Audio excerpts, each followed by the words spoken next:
En la oscuridad de mi habitación, el crujido de la ventana me arrancó de un sueño inquieto. Mi corazón latió con fuerza, no por miedo, sino por una certeza inexplicable: alguien estaba allí, observándome. Y entonces lo vi, a él, mi vecino, Diego, con su silueta recortada contra la luz de la luna, entrando sin permiso, como si mi mundo ya le perteneciera. Era una noche cálida de verano en Granada, donde las calles estrechas del Albaicín parecían susurrar secretos antiguos. Yo, Javier, un ilustrador de 25 años con demasiados sueños y pocas certezas, vivía en un pequeño apartamento con vistas a la Alhambra. Mi vida era tranquila, casi monótona, hasta que Diego llegó al edificio de enfrente. Él, con su risa fácil y sus ojos verdes que parecían guardar un océano de historias, cambió todo sin siquiera intentarlo. Era carpintero, de 26 años, con manos fuertes y un cuerpo esculpido por el trabajo físico, pero había algo más en él, una chispa de rebeldía, un magnetismo que hacía imposible apartar la mirada. Aquella noche, cuando lo vi cruzar el umbral de mi ventana, no supe si gritar o quedarme en silencio. «¿Qué haces aquí?», murmuré, mi voz temblando entre la sorpresa y algo que no quería nombrar. Diego no respondió de inmediato. Se acercó, su camisa desabotonada dejando entrever el contorno de sus músculos bajo la luz plateada. «No podía dormir, Javi», dijo con esa voz grave que siempre me desarmaba. «Y supe que tú tampoco». No era la primera vez que hablábamos. Durante semanas, nuestras charlas habían sido breves pero intensas: un café compartido en la plaza, un roce accidental al pasar, una mirada que duraba demasiado. Pero esto era diferente. Esto era cruzar una línea que ninguno de los dos había nombrado, pero que ambos sentíamos vibrar en el aire. «¿Y si alguien te ve?», pregunté, tratando de mantener la compostura mientras mi corazón galopaba. Diego se acercó aún más, hasta que el calor de su cuerpo era casi tangible. «Que miren», susurró, y en sus ojos había una mezcla de desafío y vulnerabilidad que me dejó sin aliento. Fue entonces cuando lo supe: esta noche cambiaría todo. El Albaicín, con sus casas blancas y sus callejones laberínticos, era más que un escenario, era un testigo silencioso de nuestras vidas cruzadas. Diego había crecido en un pueblo cercano, en las Alpujarras, donde las tradiciones pesaban como cadenas. Yo, en cambio, había nacido en la ciudad, pero siempre me había sentido atrapado entre lo que quería ser y lo que los demás esperaban de mí. Ambos, a nuestra manera, éramos forasteros en nuestras propias vidas. Esa noche, mientras Diego hablaba, supe que no era solo un impulso lo que lo había traído a mi ventana. Había una tormenta en su interior, una lucha que aún no entendía del todo. «No sé cómo hacer esto, Javi», confesó, sentándose en el borde de mi cama. Sus manos, ásperas por el trabajo, temblaban ligeramente. «Pero no puedo seguir fingiendo que no siento lo que siento». Sus palabras fueron como un relámpago. Yo también había sentido esa corriente eléctrica entre nosotros, ese anhelo que no se atrevía a tomar forma. Pero en Granada, donde las miradas juzgadoras de los vecinos podían ser más afiladas que un cuchillo, admitir lo que sentíamos era un acto de valentía, o tal vez de locura. «¿Y qué sientes?», pregunté, mi voz apenas un susurro. Diego me miró, y por un instante, el mundo entero se detuvo. «Que cuando estoy cerca de ti, todo tiene sentido», dijo. Y entonces, sin previo aviso, su mano encontró la mía. Fue un gesto simple, pero cargado de significado, como si al tocarme estuviera sellando un pacto que ninguno de los dos podía romper. Esa noche no hablamos mucho más. Nos quedamos allí, sentados en la penumbra, dejando que el silencio dijera lo que las palabras no podían. Pero algo había cambiado. Algo irrevocable. Diego no solo había entrado en mi habitación, había entrado en mi vida, y lo que pasaría después, lo supe desde ese momento, no podría olvidarse jamás. Los días siguientes fueron un torbellino de emociones. Cada vez que veía a Diego en la calle, mi corazón se aceleraba, como si temiera que aquella noche hubiera sido solo un sueño. Pero sus miradas, intensas y llenas de promesas no dichas, me recordaban que todo era real. El verano en Granada se volvía más ardiente, no solo por el sol que abrasaba las calles, sino por la tensión que crecía entre nosotros. Diego y yo empezábamos a inventar excusas para encontrarnos: una cerveza en la Plaza Nueva, un paseo por el Sacromonte al atardecer, o simplemente una charla en el balcón de su apartamento, donde las bugambillas trepaban como guardianas de nuestros secretos. Pero cada encuentro venía con un peso, el miedo a ser descubiertos. En el Albaicín, los rumores corrían más rápido que el viento. Los vecinos, con sus ojos curiosos y sus lenguas afiladas, no tardaron en notar nuestras miradas, nuestras risas demasiado cercanas.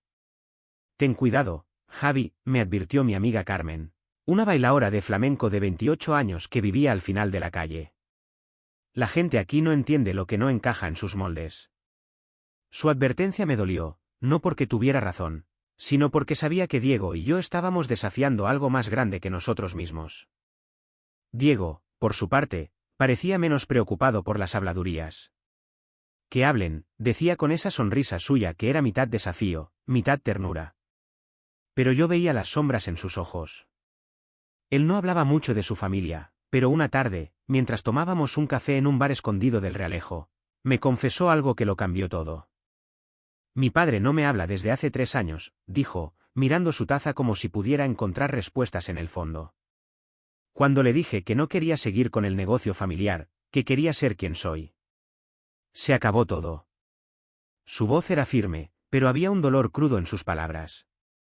Me contó que su padre, un hombre de tradiciones rígidas, lo había echado de casa cuando sospechó que Diego no era como los demás. Desde entonces, él había construido su vida solo, con sus herramientas y su carpintería, pero la herida seguía abierta. Escuchar su historia me hizo sentir más cerca de él, pero también más asustado. Yo nunca había hablado de mi propia verdad con mi familia. Mis padres, aunque amorosos, vivían en un mundo donde ciertas cosas no se nombraban. ¿Cómo reaccionarían si supieran lo que sentía por Diego? La pregunta me atormentaba, pero cada vez que estaba con él, el miedo parecía desvanecerse. Una noche, Diego me invitó a su taller, un espacio lleno de olor a madera y resina, donde las virutas cubrían el suelo como un lienzo. «Quiero enseñarte algo», dijo, guiándome hacia una mesa donde descansaba un marco de madera tallado con motivos arabescos. Era una obra maestra, delicada y poderosa a la vez, como él. «Es para ti», añadió, y su voz tenía un matiz de nerviosismo que no le conocía. Me quedé sin palabras. Nadie había hecho algo así por mí. Tomé el marco con manos temblorosas, sintiendo el peso de su esfuerzo, de su cariño. «Diego», yo intenté decir, pero él me interrumpió con un beso. Fue rápido, casi desesperado, pero lleno de una verdad que no necesitaba palabras. En ese taller, rodeados de herramientas y sueños a medio construir, nos permitimos ser quienes éramos, aunque fuera solo por un instante. Pero la realidad no tardó en alcanzarnos. Al día siguiente, mientras caminábamos juntos por el Paseo de los Tristes, un grupo de chicos del barrio nos miró con desprecio. Uno de ellos, un tipo corpulento al que Diego conocía de su pueblo, escupió al suelo y murmuró algo que no alcancé a escuchar. Diego apretó los puños, pero no dijo nada. Yo, en cambio, sentí un nudo en el estómago. Sabía que esto era solo el comienzo. Esa noche, solo en mi apartamento, no pude dormir. La imagen de Diego, con su valentía y sus heridas, se mezclaba con el miedo a lo que vendría. ¿Podríamos enfrentarnos al mundo juntos? ¿O el peso de los prejuicios nos aplastaría antes de que pudiéramos intentarlo? La tensión en el Albaicín crecía como una tormenta que se avecina. Diego y yo seguíamos viéndonos, pero ahora con más cautela, como si cada mirada compartida fuera un delito. Sin embargo, la necesidad de estar cerca el uno del otro era más fuerte que cualquier miedo. Una tarde, mientras el sol se ponía detrás de la Alhambra, Diego me llevó a un mirador escondido en las colinas. Desde allí, Granada se extendía como un tapiz de luces y sombras. «Aquí puedo respirar», dijo, sentándose en una roca y ofreciéndome una cerveza. Sus dedos rozaron los míos al pasármela, y ese simple contacto fue suficiente para hacerme olvidar el mundo por un momento. Hablamos durante horas, como si quisiéramos detener el tiempo. Diego me contó de su infancia en las Alpujarras, de cómo solía escaparse al monte para tallar figuras en madera, soñando con un futuro que su padre nunca entendió. Yo le hablé de mis dibujos, de cómo el arte era mi forma de escapar de una realidad que a veces me asfixiaba. En ese mirador, bajo un cielo púrpura, nos desnudamos el alma, y cada confesión era un paso más hacia algo que no podíamos ignorar. Pero el mundo no nos dejaría en paz. Días después, una nota anónima apareció bajo mi puerta: «Ten cuidado con quién te juntas». Las letras, garabateadas con rabia, me helaron la sangre. Mostré la nota a Diego, esperando que se riera y la descartara, pero su rostro se endureció. Esto no es un juego, Javi, dijo, y por primera vez vi miedo en sus ojos. Hay gente que no soporta vernos felices. Intenté convencerlo de que no importaba, de que podíamos ignorarlos, pero él negó con la cabeza. No entiendes. En mi pueblo, un amigo mío. No lo soportó. La presión, las amenazas. Se fue, y nunca más supe de él. Su voz se quebró, y en ese momento entendí que Diego no solo cargaba con su propio dolor, sino con el de otros que habían luchado antes que nosotros. Decidimos ser más discretos, pero eso no detuvo los rumores. Una noche, mientras cenábamos en un pequeño restaurante del centro, una pareja mayor nos miró con desdén. La mujer susurró algo a su esposo, y aunque no escuché las palabras, el desprecio en sus ojos fue suficiente. Diego apretó mi mano bajo la mesa, como si quisiera anclarme a él, pero el gesto solo hizo que el nudo en mi pecho creciera. A pesar de todo, no podíamos dejar de vernos. Cada encuentro era un desafío al mundo, una declaración de que lo que sentíamos era más grande que el odio. Una noche, Diego me llevó a un festival de flamenco en el Sacromonte. Las guitarras resonaban en las cuevas, y el cante, lleno de dolor y pasión, parecía hablar por nosotros. Bailamos, reímos, y por un momento, fuimos libres. Pero la libertad siempre tiene un precio. Al volver a casa, encontramos mi puerta pintada con un insulto. Diego, furioso, quiso buscar a los culpables, pero lo detuve. No vale la pena, le dije, aunque mi voz temblaba. Él me abrazó, y en sus brazos encontré un refugio que no sabía cuánto necesitaba. No voy a dejar que nos hagan esto, murmuró contra mi cabello. No voy a dejar que nos rompan. Esa noche, mientras limpiábamos la pintura, hablamos de huir. Tal vez a Barcelona, o incluso fuera de España, donde pudiéramos ser nosotros mismos sin miedo.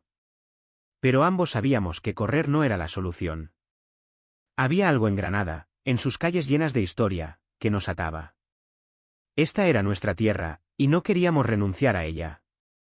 Antes de irse, Diego me dio un beso que sabía a promesa. Vamos a pelear por esto, Javi, dijo. Por nosotros. Y aunque el miedo seguía allí, sus palabras encendieron algo en mí, una chispa de esperanza, de resistencia.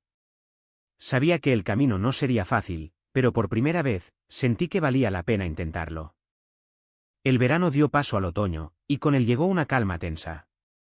Diego y yo aprendimos a movernos como sombras, encontrándonos en rincones ocultos del Albaicín o en su taller, donde el mundo exterior no podía alcanzarnos. Pero el peso de los rumores y las amenazas seguía creciendo, como una nube negra sobre nuestras cabezas. Una tarde, mientras trabajaba en un nuevo dibujo, recibí una llamada de mi madre. Su voz, siempre cálida, estaba teñida de preocupación. Javi, la gente habla. Dicen cosas. Sobre ti y ese chico, Diego. Intenté restarle importancia, pero sus palabras me golpearon como un puñetazo. Solo quiero que estés bien, añadió, y supe que detrás de su preocupación había miedo, no solo por mí, sino por lo que significaba desafiar las normas. Esa noche, le conté a Diego sobre la llamada. Estábamos en su apartamento, sentados en el suelo con una botella de vino tinto entre nosotros. Mi familia no lo entenderá nunca, admití, sintiendo el peso de cada palabra. Diego me miró, sus ojos verdes brillando bajo la luz tenue. La mía tampoco, dijo. Pero no vivimos para ellos. Vivimos para nosotros. Sus palabras eran un bálsamo, pero no podían borrar la realidad. Al día siguiente, mientras caminaba por el mercado de la Plaza Larga, escuché susurros a mi espalda. Maricón, dijo alguien, lo suficientemente alto como para que lo oyera. Me giré, pero no vi a nadie. El odio, como un veneno, se filtraba en cada rincón de mi vida.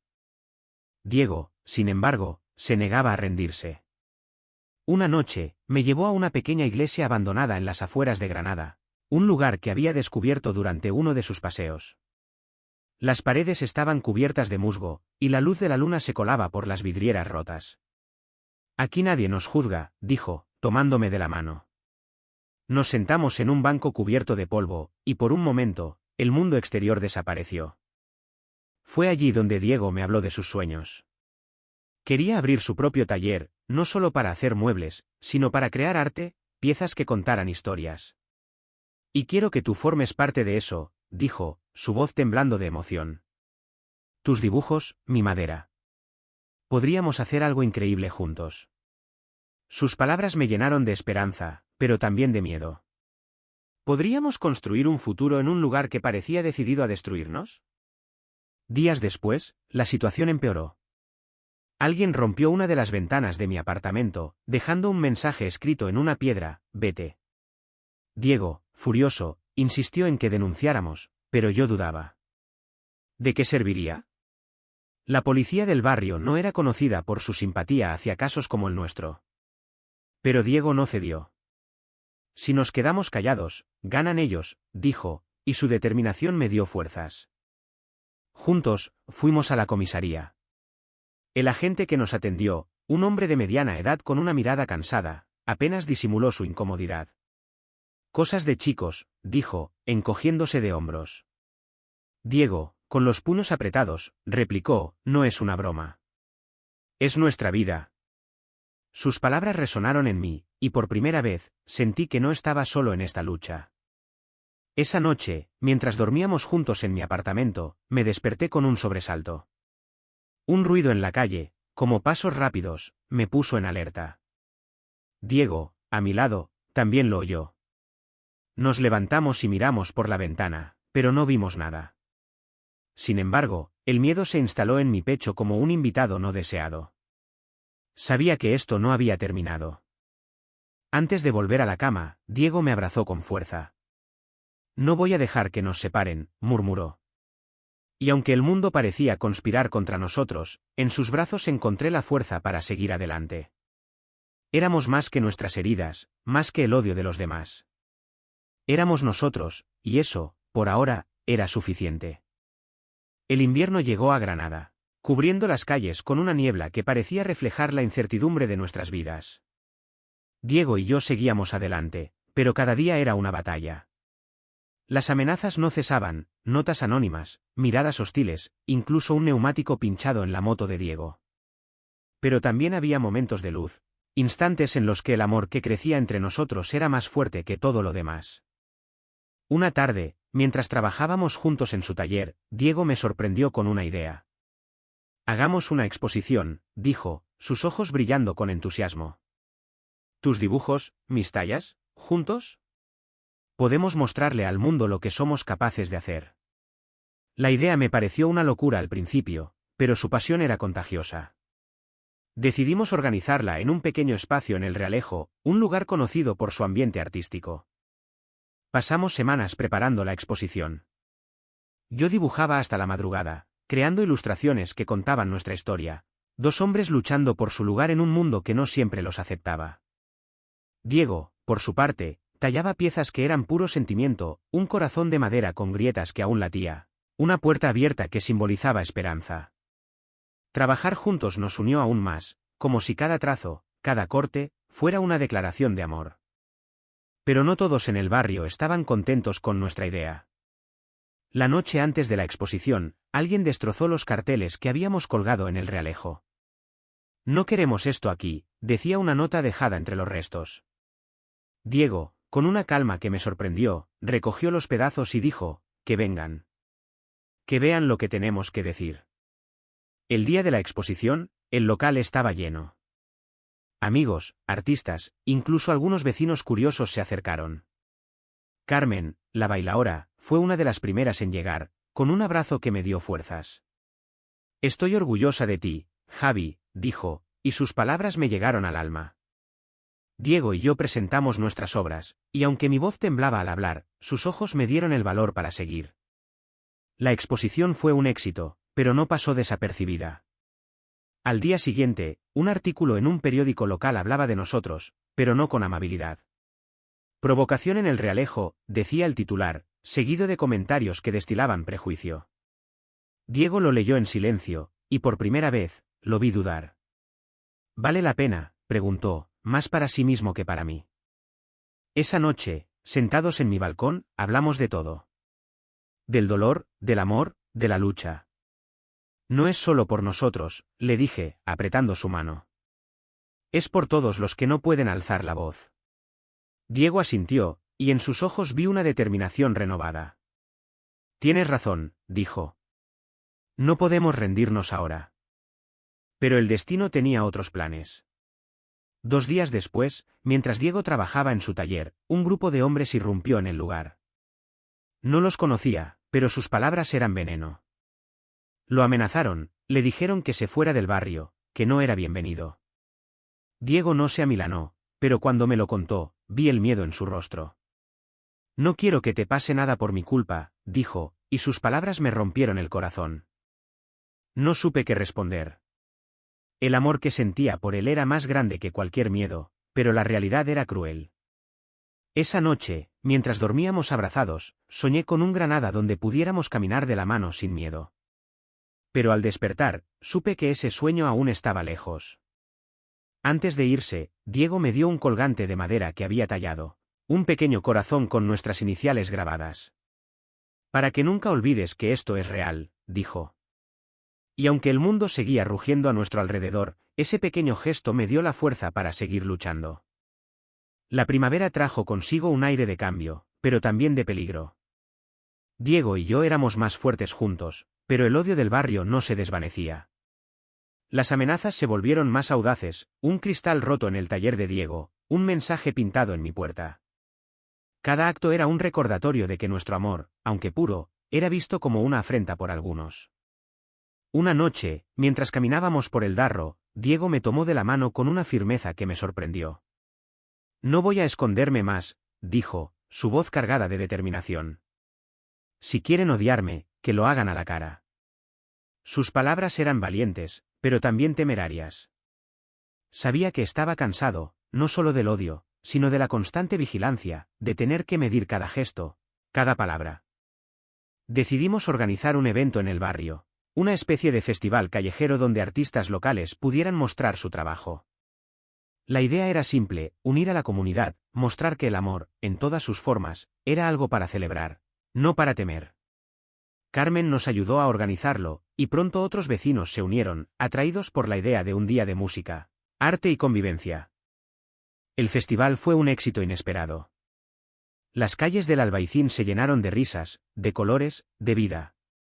Diego y yo montamos un pequeño puesto con nuestras obras, y por un momento, pareció que el barrio nos aceptaba. Pero la paz no duró. Al final del día, un grupo de hombres, los mismos que habían amenazado a Diego antes, apareció en la plaza. Gritaron insultos, rompieron algunos de los cuadros que habíamos expuesto. La multitud se dispersó, y aunque nadie resultó herido, el mensaje fue claro, no éramos bienvenidos. Esa noche, Diego estaba más callado de lo habitual.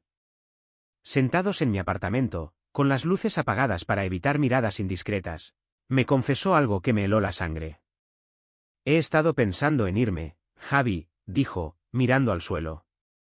No porque quiera, sino porque no quiero que te hagan daño por mi culpa. Sus palabras fueron como un cuchillo. Intenté protestar, pero él me detuvo. Te amo, dijo, y era la primera vez que lo decía en voz alta. Y por eso no puedo soportar la idea de perderte. No supe cómo responder. El amor que sentía por él era inmenso, pero también lo era el miedo. ¿Qué clase de vida podíamos tener si cada día era una lucha? Pero entonces recordé el colgante que me había dado, el corazón de madera con nuestras iniciales. No te vas a ir, dije, con más fuerza de la que sentía. Vamos a encontrar una manera.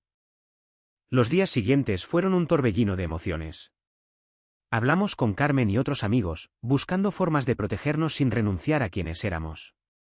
Decidimos hablar con una organización local que apoyaba a la comunidad LGBT, y aunque al principio dudé, su apoyo nos dio un nuevo sentido de esperanza. Nos ayudaron a denunciar las amenazas, a conectar con otros que habían pasado por lo mismo. Por primera vez, no nos sentimos solos. Una noche, mientras planeábamos nuestro próximo paso, Diego me sorprendió con una propuesta. Hagamos una promesa, dijo, tomándome las manos. Pase lo que pase, no dejaremos que nos rompan. Asentí, con lágrimas en los ojos. En ese momento, supe que nuestro amor no era solo una chispa en la oscuridad, era una llama que nadie podía apagar. El verano volvió a Granada, trayendo consigo el aroma de las flores y la promesa de días más cálidos. Pero para Diego y para mí, también trajo una nueva determinación. Habíamos sobrevivido a meses de odio, de miedo, y aunque las heridas seguían allí, también lo estaba nuestra voluntad de seguir adelante. Con el apoyo de la organización, organizamos talleres en el barrio, espacios donde la gente pudiera hablar, aprender, entender. No fue fácil. Algunos vecinos se negaron a participar, otros nos miraban con desconfianza. Pero poco a poco, algo cambió. Una anciana, que antes nos evitaba, vino a uno de los talleres y nos pidió disculpas.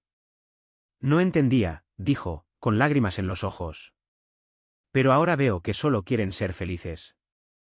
Sus palabras, simples pero sinceras, fueron un rayo de luz.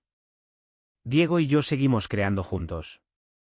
Nuestra próxima exposición, planeada para el otoño, sería más grande, más audaz.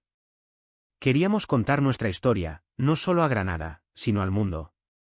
Pero antes, teníamos que enfrentarnos a nuestras propias familias. Una tarde, invité a mis padres a mi apartamento. Con Diego a mi lado, les conté la verdad, que lo amaba, que él era mi hogar. Mi madre lloró, mi padre guardó silencio, pero al final, me abrazaron. Solo queremos que estés bien, dijo mi madre, y aunque sabía que les tomaría tiempo entender, fue un comienzo. Diego, por su parte, decidió escribirle a su padre. No esperaba una respuesta, pero necesitaba cerrar esa herida. Días después, recibió una carta. Era breve, pero en ella, su padre pedía verlo. No era una reconciliación completa, pero era un paso, un puente hacia algo mejor. El barrio también comenzó a cambiar. No todos nos aceptaron, pero los que lo hicieron formaron una red de apoyo que nos dio fuerzas.